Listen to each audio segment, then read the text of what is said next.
조선 민화는요, 임진왜란과 병자호란 직후에 백성을 위해서, 백성에 의해서 만든 그림입니다. 백성들의 삶의 희노애락이 가장 담긴 그림으로 보여집니다. 그래서 주체적으로는 백성들이 직접 그렸고요. 그 다음에 그 제작의 목적은 백성들이 생각한 행복을 구현하기 위해서 그렸던 그림으로 규정할 수 있습니다. 안녕하세요. 스튜디오 스페이스타임의 김현주 실장입니다.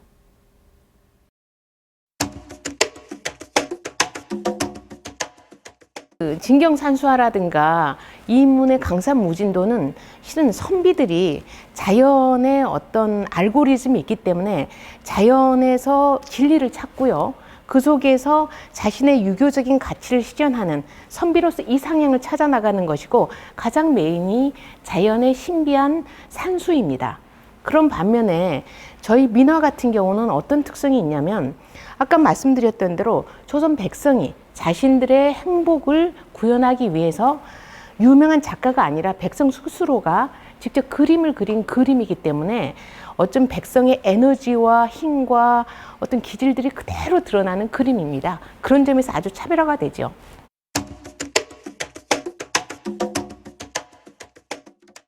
너무 다르죠. 그러니까 도화서에 있는 김홍도 이 그림 아시겠죠? 그리고 신윤복에 이런 그림이 있습니다. 여기는 백성과 양반의 풍속을 현상적으로 있는 그대로 그려낸 그림입니다. 사람이 주요한 메인되는 요소지요. 하지만 저희 민화는요, 백성들이 스스로 자기의 행복을 희구했기 때문에 그것을 표현해주는 용, 봉황, 호랑이 등 사람이 아니라 사물이나 동물들이 주인공이 되어 있는 그림입니다.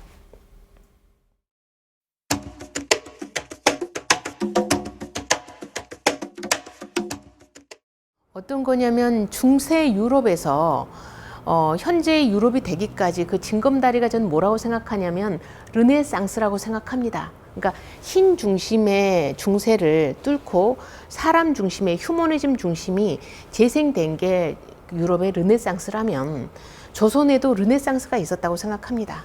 실은 임금을 중심으로 도화서에서 예쁜 그림을 그리는 게 아니고 백성들이 직접 자기가 주제를 선택해서 그림을 그리고 직접 그려서 자기 그림을 또 선물도 하고 자기 집에 걸어놓는, 이거는 실은 문화적 조선시기의 르네상스라고 생각합니다.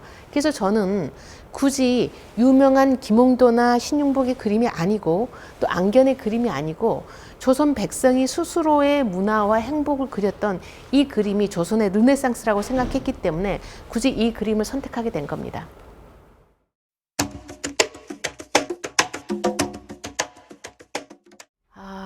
이거는 자존심이 걸려있는 문제였어요.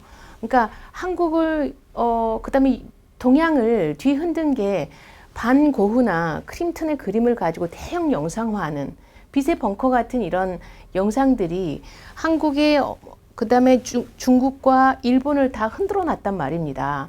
그런데 동양에서도, 그 중에서도 특히 한국에도 우리만의 독자적인 정서를 갖고 있는 그림이 분명히 있을 거라고 생각을 했고, 그래서 저희가 그걸 계속 찾아 헤매는 과정에 조선의 민화를 발견한 겁니다. 그래서 이것을 가지고 영상화 했을 때 어쩌면 가장 한국적인 게 가장 세계적이라고 생각을 했기 때문에 저희가 민화를 선택하게 된 겁니다.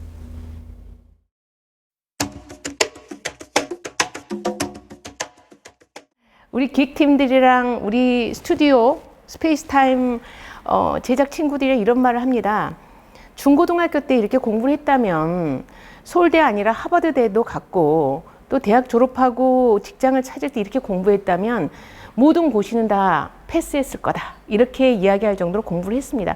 이유는 다른 것보다 이런 거겠죠. 그러니까 결국 우리 것을 우리가 제대로 알아야만 영상화할 수 있기 때문에 다른 교수들이 어떤 평가를 하든 저희는 고미술학의 대가 아닙니다.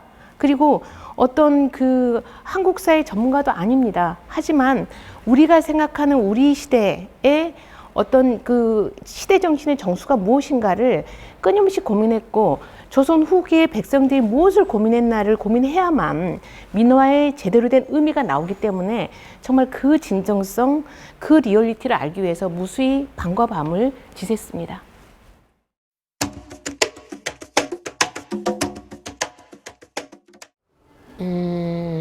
저희가 그 민화를 통해서 가장 강조하고 싶었던 거는 한류의 원류가 민화이고, 민화의 핵심은 낙천적 세계관, 가장 위기의 순간에도 긍정적으로 고난과 위기를 헤쳐나가는 낙천적 긍정성을 저희가 민화의 가장 핵심 가치로 봅니다.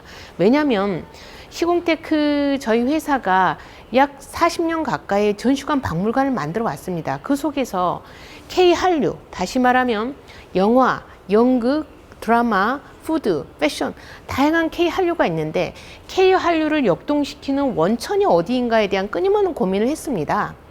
그런 과정에서 저희가 그 K-한류의 원류를 찾지 못하고, 오리지널리티죠, 찾지 못하고 고민하던 차에 민화를 접하면서 위기와 고난의 순간에도 언제나 긍정적인 낙천성으로 문제를 돌파하는 이 적극성이 어쩌면 K-한류의 핵심이겠다. 그리고 한도 있지만 흥도 있는 이런 우리의 어떤 양면성, 이게 민화에서 보여지기 때문에 한류의 어떤 지속 가능한 미래 가치를 보장한다고 생각했기 때문에 이런 점을 저희가 그 민화에서 발견한 어떤 철학이라고 생각합니다.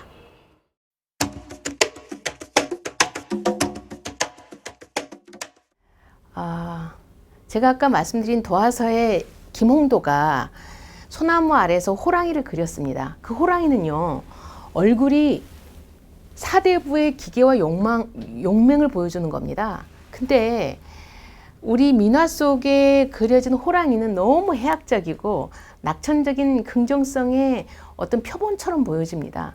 이 차이가 뭔가? 그래서 저는 이제 아까 한류의 원류로서 민화를 이야기했는데, 어떤 상황에서도 인생이 정말 힘들고 어렵더라도 백성 입장에서는 호랑이가, 저렇게 나이 들어서 있는 호랑이가 해학적으로 우리를 놀래키지 않으면서 우리를 보호할 거라는 거. 그러니까 리더인 인조나 선조가 아니고 이 세상인 호랑이나 잉어나 용이 우리를 보호할 거라는 거, 이런 것들을 보여주는 그림이 바로 이제 호작도라고 생각해서 저는 호작도를 좋아하고 있습니다.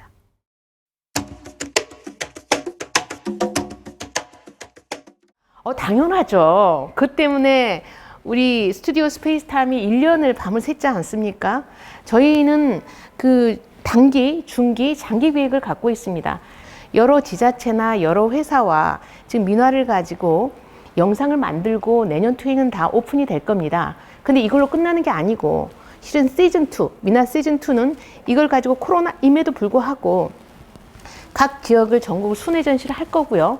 그런 다음에 제 꿈이 이 우리 민화를 가지고 가장 한국적인 민화의 정서와 정신을 가지고 실은 어디를 찍는다고요? 북경 찍고, 상해 찍고, 도쿄 찍고, 그 다음에 파리 찍고, 런던 찍을 겁니다. 그 다음에 그 독일의 핵심 지역인 어떤 문화가 있는 베를린까지 저게 전시하는 게 우리 스튜디오 스페이스타임의 과제입니다. 그래서 약 5년의 계획을 가지고 저희가 이런 준비를 하고 있습니다.